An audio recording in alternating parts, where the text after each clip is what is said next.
कर्जमाफी पोर्टल व ई-केवायसी प्रक्रिया महत्त्वाचे मुद्दे.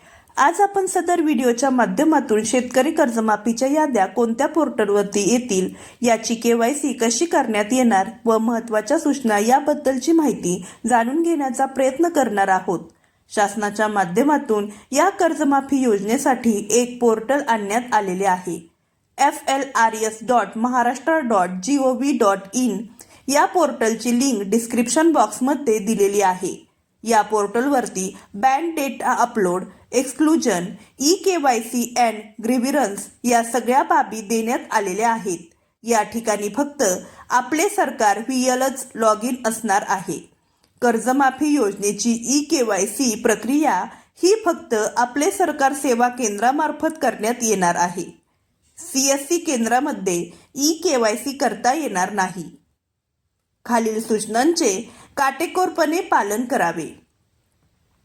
शेतकऱ्याची स्वतःची प्रत्यक्ष उपस्थिती त्या ठिकाणी असणे आवश्यक आहे.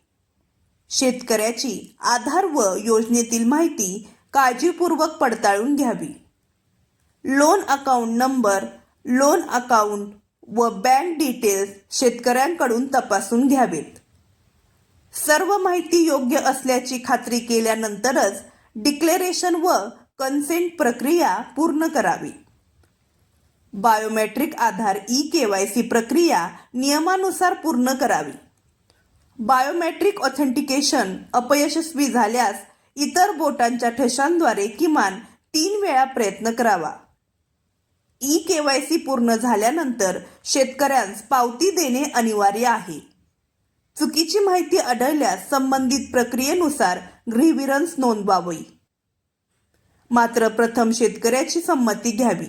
चुकीचे ग्रीव्हरन्स नोंदवू नयेत.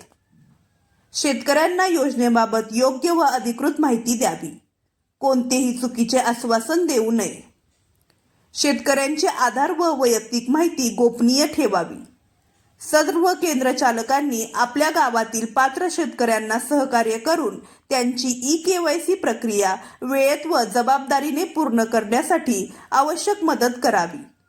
महत्त्वाचे, आधार बायोमेट्रिक ई-केवायसी शिवाय प्रक्रिया पूर्ण झालेली मानली जाणार नाही. त्यामुळे प्रत्येक प्रकरणात प्रक्रिया पूर्ण झाल्यानंतर संबंधित शेतकऱ्यास पावती देऊन आवश्यक असल्यास पुढील कार्यवाहीबाबत मार्गदर्शन करावे.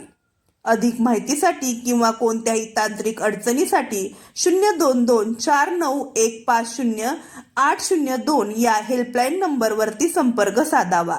अशाच नवनवीन व महत्त्वपूर्ण माहितीसाठी आपल्या चॅनलला सबस्क्राईब करा. धन्यवाद.